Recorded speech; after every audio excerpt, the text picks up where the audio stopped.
അപ്പോ കുറച്ച് വോട്ടർമാർ അവിടെ കാത്തിരിക്കുന്നുണ്ടെന്ന് തോന്നുന്നു. നമുക്ക് അവരിലേക്കൊന്ന് ജസ്റ്റ് പെട്ടെന്നൊന്ന് പോയി വരാം. ഇന്ന് പ്രധാനപ്പെട്ട കാര്യം, ഇന്ന് SIRന്റെ കാര്യത്തിൽ സുപ്രീം കോടതിയിൽ നിർണായകമായ ഒരു നീക്കം നടക്കുന്ന ഘട്ടം കൂടിയാണ്. അപ്പോൾ SIRന്റെ കാര്യത്തിലൊക്കെ കൊച്ചിയിലെ വോട്ടർമാർക്ക് എന്ത് പറയാനുണ്ട്?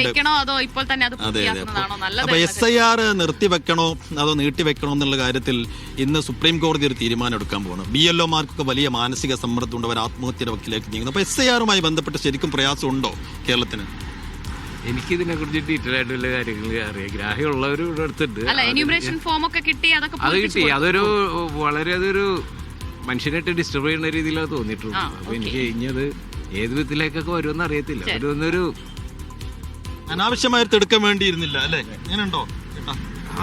തിടുക്കം പിടിച്ചുള്ള ഒരു പരിപാടി ആയിരുന്നു. ഇലക്ഷനൊക്കെ കഴിഞ്ഞ് പതിയെ നടത്തിയാൽ മതിയായിരുന്നു, സാവധാനം മതിയായിരുന്നല്ലോ, ആകാമായിരുന്നു. ശരി, ഒരു രാഷ്ട്രീയ ഗൂഢാലോചന ഉണ്ട് എന്നൊക്കെയാണ് കോൺഗ്രസും CPM ഒക്കെ പറയുന്നത്. അങ്ങനെ തോന്നിയോ? SIR ഇപ്പൊ തിടുക്കത്തിൽ നടപ്പാക്കുന്നതിൽ എന്തെങ്കിലും ഒരു അങ്ങനെ തോന്നി, തീർച്ചയായിട്ടും തോന്നി. പിന്നെ വേറൊരു കാര്യം, ഇപ്പോൾ പൊതുവെ പറയുന്നത് BLOമാര് കഷ്ടപ്പാടാന്ന് പറയുന്നു. അപ്പോൾ അത് കാരണം അവർ ഈ ശമ്പളം മേടിച്ചിട്ട് പണിയെടുക്കാതെ നാളെ കഴിഞ്ഞ് പറ്റി വെയിൽ കൊള്ളാൻ പലർക്കും വേർപ്പിന്റെ അസുഖമുള്ളവരാണ് ഈ BLOമാർ. ആരുമില്ല. അതുകൊണ്ട് ധൈര്യമായിട്ട് പറഞ്ഞതാണ്. അപ്പൊ അത് അതിൽ ഞങ്ങൾ കാര്യം വെക്കണില്ല. അത് അല്ല, കൊച്ചിയുടെ ഭരണം കഴിഞ്ഞ ഒരു 5 വർഷം എങ്ങനെ ഉണ്ടായിരുന്നു?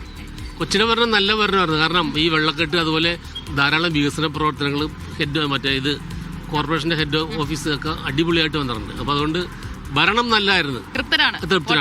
തൃപ്തരാണ്. പിന്നെ ഈ ഇതിന്റെ BLOമാരുടെ കാര്യം നോക്കുകയാണെങ്കിൽ എനിക്ക് ഫോം കിട്ടി, ഞാൻ ഈസി ആയിട്ട് ഫില്ല് ചെയ്ത് കൊണ്ടേ കൊടുത്ത് എനിക്ക് അപ്പം തന്നെ അതിന്റെ കോപ്പിയൊക്കെ കിട്ടി. ഞാൻ സാറ്റിസ്ഫൈഡ് ആണ് ആ സാഹചര്യത്തിൽ. ഭയം വേണ്ട, ജാഗ്രത മതി. ജാഗ്രത മതി. ഇങ്ങനെ കൊച്ചിയുടെ ഭരണത്തിന്റെ കാര്യത്തിൽ എങ്ങനെയാണ്? ഇപ്പൊ പറഞ്ഞത് തന്നെ അത് മതി. അപ്പം LDF തുടരട്ടെ എന്നാണോ? അത് പറയാൻ പറ്റില്ല. കോമൺ ആയിട്ട് എല്ലാവരും കൂടി നോക്കട്ടെ. അതിപ്പോ നമുക്കതിന് ജനവിധി നമുക്ക് വെയിറ്റ് ചെയ്യാം. UDF തിരിച്ചു വരുമോ ഇവിടെ കൊച്ചി കോർപ്പറേഷനിൽ? നമുക്കൊന്നും പറയാൻ പറ്റൂലല്ലോ. എല്ലാം ജനങ്ങളുടെ മനസ്സിൽ ഓരോ ഐഡിയകൾ ഉണ്ടാവുമല്ല, അതനുസരിച്ച് എന്റെ പ്രതിധ്വനി ഉണ്ടാകും. ശരി, നമുക്ക് ഇനിയും വാർത്തകളുണ്ട്.